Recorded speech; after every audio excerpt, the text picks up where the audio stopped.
నేను ఒక రహస్యం చెబుతానని చెప్పా. అసలు మన్మథుడు 10 బాణాలు ఈయన మీద వేసినవి 5 కాదు. ఏమిటా 10?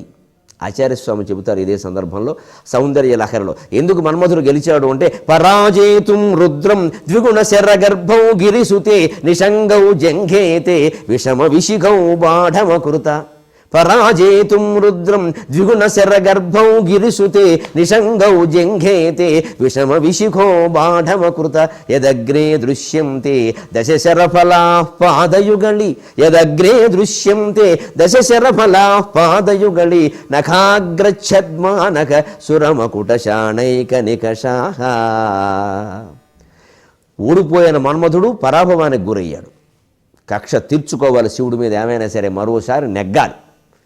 ఒకసారి యుద్ధంలో ఓడిపోయిన వాడు ఎవరైనా రాజు ఏమనుకుంటాడండి? ఆయుధాలు సరిపోలేదు, పక్క దేశాల రాజులు సహకారం చేయలేదు, ఇంకొక 1000 మంది పాల్గొని ఉంటే గెలిచేవాళ్ళం, వాళ్ళేమో బాంబులు వేస్తుంటే మనం బాణాలు వేస్తే అలాగే మన దగ్గర కూడా బాంబులు ఉంటే గెలిచేవాళ్ళం, అసలు దైవానుగ్రహం లేకపోవడం వల్ల గెలవలేదు, ఆ విషయం ఒప్పుకోలేడు వీడు అనుకుంటాడు. మన్మథుడు కూడా అలాగే అనుకున్నాడు. నాకు ఆయుధ సంపత్తి పెరగాలి, 5 బాణాలు సరిపోదు, ఆయనకు 5 ముఖాలు ఉన్నాయి, 5 బాణాలు ఎలా సరిపోతే కనీసం 10 బాణాలు ఉండాలి.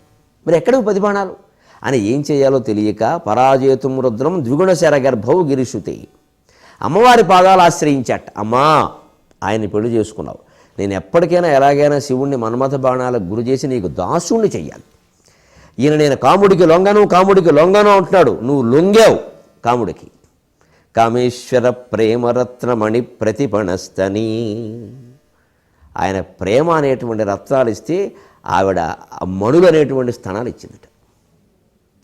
పైకి అలా మామూలుగా శృంగారపరంగా కనపడుతున్న ఎంత అద్భుతమైన భావన అండి. భర్త ప్రేమ రత్నాన్ని ఇవ్వడమా, భార్య మణి స్థానాన్ని ఇవ్వడమా, ఎంత అద్భుతమైన భావన అసలు అది.